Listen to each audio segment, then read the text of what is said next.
দৈনিক ইত্তেফাক একটি চাঞ্চল্যকর খবর প্রকাশ করেছে। আওয়ামী লীগ সরকার শেখ হাসিনাকে নিয়ে আওয়ামী লীগ সরকারকে নিয়ে একটি চাঞ্চল্যকর আন্তর্জাতিক খবর প্রচার করেছে। তারিখটা হচ্ছে 16ই সেপ্টেম্বর। 5 বছর আগে যুক্তরাষ্ট্রে হাসিনার পতনের প্লট তৈরি করা হয়েছিল নাকি হয়েছে, এটা নিয়ে প্রশ্নবোধক দিয়েছে। দেখাই আপনাদেরকে। এই যে ইত্তেফাক, এই যে তারিখ সেপ্টেম্বরের 16 তারিখ 2024। 5 বছর আগে যুক্তরাষ্ট্রের হাসিনার প্লট তৈরি করা হয়। ছাত্র জনতার গণবিপ্লবের পর তিনি দেশ ছেড়ে ভারতে পালিয়ে গেছেন। শেখ হাসিনা বরাবরই দাবি করেছেন তাকে ক্ষমতা থেকে সরানো পিছনে যুক্তরাষ্ট্রের হাত ছিল, কিন্তু যুক্তরাষ্ট্র স্পষ্টভাবে জানিয়েছে তারা এই ঘটনার সঙ্গে কোনোভাবেই সম্পৃক্ত বা যুক্ত নয়।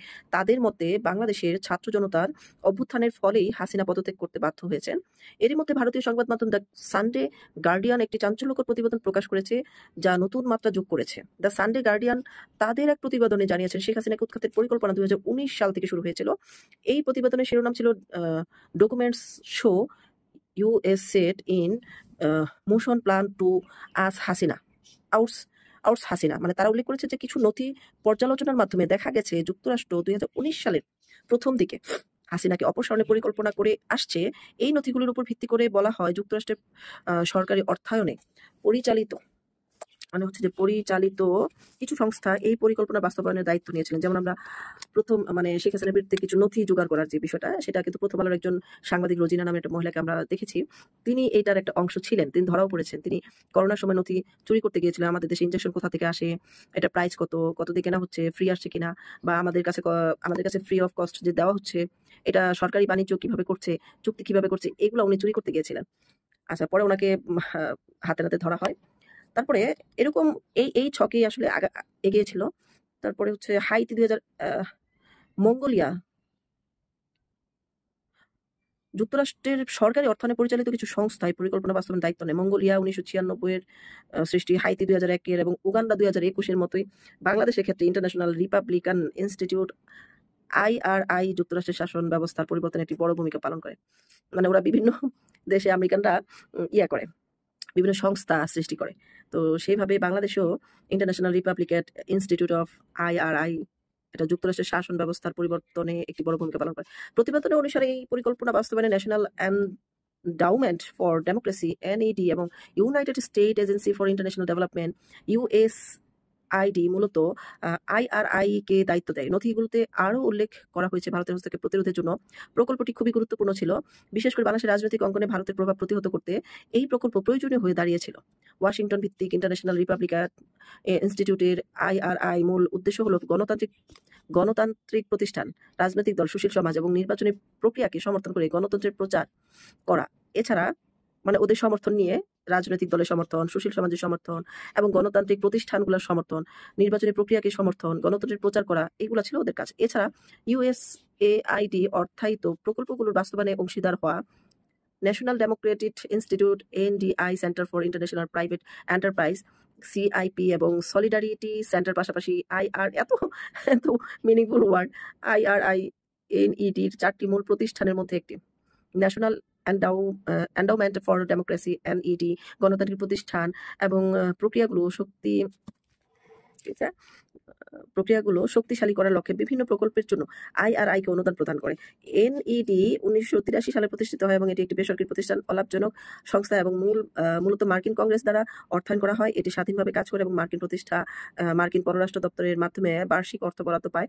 অন্যদিকে United state agency for international development USAID একটি সরকারি সংস্থা যা আন্তর্জাতিক উন্নয়ন এবং বিদেশি সহায়তার জন্য কাজ করে। এরা সবকালে উন্নয়নের জন্য কাজ করে, সব জায়গায় ডোনেশন করে, কিন্তু তাদের কি লাভ হয়? তারাও তো অনেক টাকা ঋণগ্রস্ত, তারাও কিন্তু অনেক ঋণ নেয় তাদের নিজস্ব ব্যাংক, স্থানীয় ব্যাংক থেকে, বৈশ্বিক ব্যাংক থেকে, বিশ্ব ব্যাংক থেকে, তারাও কিন্তু অনেক টাকা লোন নেয়। তারপরে আবার সারা পৃথিবী জুড়ে ওরা ইনভেস্টমেন্ট করে। এরা এত টাকা ইনভেস্টমেন্ট করে ওদের লাভ কি হয়? তারপর হচ্ছে 2019 সালের মার্চ মাসে USAID এবং AND থেকে অনুদান পাওয়ার পর IRI ঢাকায় শাসন ব্যবস্থার পরিবর্তন আনতে একটি প্রকল্প শুরু করে। এই প্রকল্পের নাম দেওয়া হয় প্রমোটিং। তারপর হচ্ছে অ্যাকাউন্টেবিলিটি, ইনক্লুসিভিটি এবং রেজিলিয়েন্সি সাপোর্ট প্রোগ্রাম PAIRS। এটি 22 মাস ধরে চলে এবং 2021 সালের জানুয়ারিতে শেষ হয়। এই প্রকল্পের উদ্দেশ্য ছিল বাংলাদেশের রাজনৈতিক প্রক্রিয়ার নাগরিকদের অংশগ্রহণ বাড়ানো এবং কর্তৃত্ববাদ বিরোধী কণ্ঠস্বরকে জোরদার করা।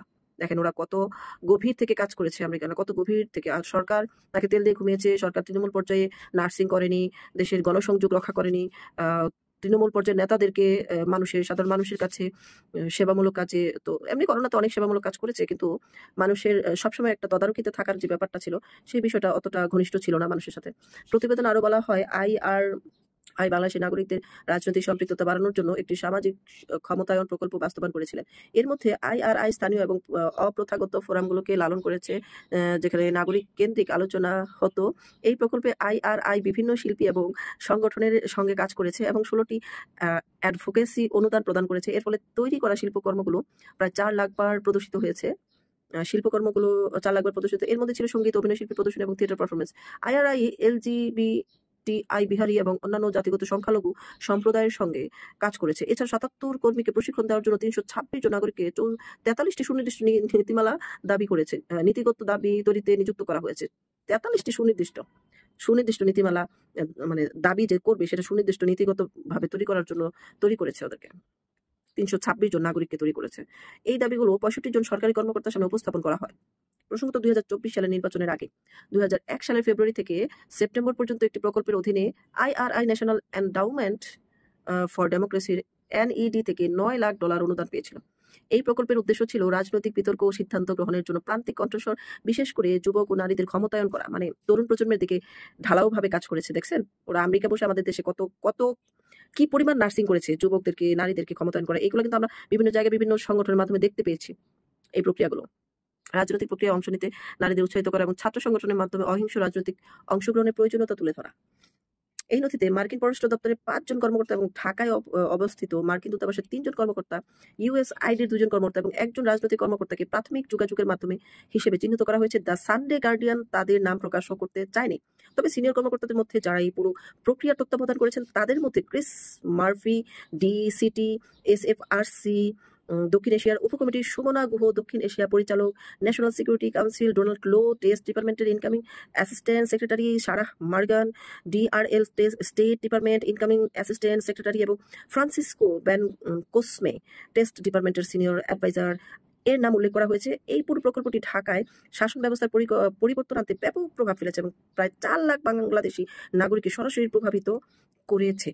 এখন চিন্তা করেন, এরা আমেরিকার মতো এত উন্নত একটা রাষ্ট্র, তারা আমাদের বাংলাদেশে শুধু মানে নার্ভে ঢুকে কি প্রবলেম আছে সরকারের পরিচালনার ভিতর দিয়ে আমাদের দেশে কি প্রবলেম চলতেছে এবং নারী ক্ষমতায়ন কিভাবে বাড়ানো যায়, তরুণদেরকে কিভাবে ক্ষমতায়ন করা যায়, এটা কিন্তু ভুল কিছু না, এদের দরকার আছে। তো এরাই তো ভবিষ্যৎ।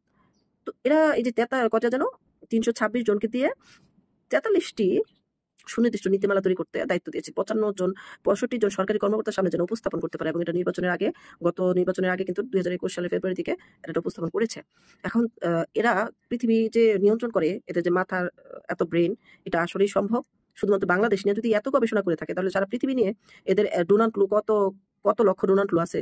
এদের পররাষ্ট্রনীতির যে প্রতিটা দেশের নার্ভে ঢুকে সব খোঁজ খবর নেওয়া এবং সব ওই দেশে কিভাবে গৃহযুদ্ধ লাগাবে, কিভাবে ক্ষমতা সরকার পতন করবে, কিভাবে তাদের পছন্দ মতো সরকার গঠন করবে, মানে এরা চাই এদের পছন্দ মতো সরকার পুরো পৃথিবী জুড়ে যদি প্রতিটা রাষ্ট্রে থাকে, তাহলে পুরো পৃথিবীটা ওদের হাতের মুঠোয় থাকবে।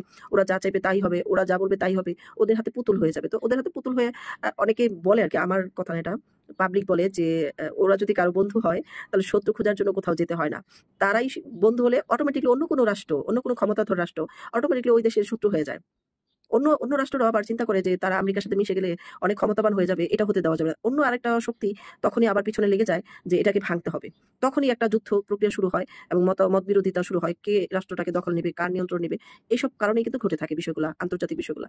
তো আমরা অতীতে যদি যাই, দেখি বিভিন্ন রাষ্ট্রে আমেরিকার যখনই ওই রাষ্ট্রগুলা মানে নিয়ন্ত্রণে নিতে চেয়েছে, তখন ওই সরকারগুলা যদি তাদের সঙ্গে বনিবনা না হয়েছে, তখন সেখানে একটা যে জঙ্গি সংগঠনগুলো থাকে সেগুলোর সঙ্গে একটু করে তাদের সংঘর্ষ লাগতে থাকে। এটা বড় পর্যায়ে হয়। পরে ওই দেশের সরকারকে নামিয়ে দিতে, মানে ওই দেশের সরকারের স্থানীয় যারা উগ্রবাদী তারা যদি যত জেগে ওঠে, তত সহজ হয়ে যায় আমেরিকার কাছে ওই দেশ দখল করা, ওই দেশকে নিয়ন্ত্রণে নেওয়া আরো বেশি সহজ হয়। মানে প্রতিবাদ যত করতে যাবে তত আরো বেশি লসের পর্যায়ে চলে যায়, মানে ক্ষতিগ্রস্ত হয়। আর ওদের সাথে যদি অনুগত হয়ে থাকে, তাহলে অন্য কোনো দেশ আবার এটাকে এসে অ্যাটাক করবে যে ওদের সাথে মিলতেছে কোনো।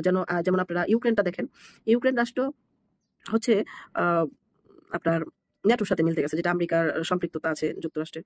তো ন্যাটো একটা অনেক বড় সংগঠন, অনেকগুলো রাষ্ট্র মিলে তারা সামরিক বাহিনীটা নিয়ন্ত্রণ করে, কোন দেশের নিরাপত্তা কে দিবে, মানে ওরা নিরাপত্তার বিষয়টাতে জোরদার একটা প্রক্রিয়া করে দেয়, অবকাঠামো তৈরি করে বা ওদের সাথে থাকে। এটা একটা শক্তি, এটা একটা পাওয়ার, যেমন সোভিয়েত ইউনিয়ন ছিল। তো ইউক্রেনের এই সিদ্ধান্তে রাশিয়া ভয় আছে যে ওরা যদি ন্যাটোর সাথে মিলে যায়, আমার ইউক্রেন হচ্ছে রাশিয়ারই একটা অন্তর্ভুক্ত রাষ্ট্র, একটা সন্তানের মতো, যেমন ভারতের ভিতরে বাংলাদেশ ছিল সেরকম। তো সেই ইউক্রেনকে আলাদা করতে পারলে রাশিয়াও ভেঙে যাবে আস্তে, আস্তে। রাশিয়া দুর্বল হয়ে যাবে। রাশিয়া করলো কি যে, না, তুমি যদি ন্যাটোর সাথে মিলে যাও তাহলে তো আমি আমার দেশ রাশিয়া দুর্বল হয়ে যাবে। আমার রাশিয়ার যে মানে কি বলে পররাষ্ট্রনীতি বা সবাই একসাথে থাকার, যে একসাথে সংযুক্ত থাকা, এরকম ইউক্রেনের মতো আরো অনেকগুলা এরকম বড়, বড় অঙ্গরাজ্য আছে রাশিয়ার। এটা ভেঙে যাবে। সেইজন্য কি করলো আ ইউক্রেনকে রাশিয়া ঘেরাও করে ফেলল। ১ম এ হুমকি দিল, সাধারণ নরমাল হুমকি দিল, মহড়া করল যেন সে ফিরে আসে। তারপর অনেকটা সময় পরে কিন্তু যে যুদ্ধ হয়েছে, আক্রমণ করেছে। সেইম ওয়েতে বাংলাদেশে এখন যেহেতু আমেরিকার সাথে বন্ধুত্ব হয়েছে, অন্য পার্শ্ববর্তী অন্য কোনো রাষ্ট্রের যদি এখানে স্বার্থ থাকে, তারাও চাইবে না যে বাংলাদেশের সাথে আমেরিকার বন্ধুত্ব হোক এবং বাংলাদেশ অনেক শক্তিশালী হোক। তারাও চাইবে বাংলাদেশকে তাদের নিয়ন্ত্রণে নেওয়ার জন্য বা বাংলাদেশকে তাদের হাত থেকে ছিনিয়ে আনার জন্য। এখন বাংলাদেশের যে ক্ষতি হয় সেটা ওরা দেখবে না। ওরা আবার এন্টি পার্টি এটা চেষ্টা করবে। তাহলে আমরা আসলে পৃথিবীতে কোথাও নিরাপদ না। এই পৃথিবীর এই যে আমরা একে অপরকে নিয়ন্ত্রণে নিতে চাই, এই নিতে চাওয়ার প্রভাব থেকে যদি বের হতে না পারি, তাহলে আমাদের পৃথিবীতে কখনো যুদ্ধ বন্ধ হবে না, কখনো মানবতা প্রতিষ্ঠা হবে না, কখনো শান্তি আসবে না।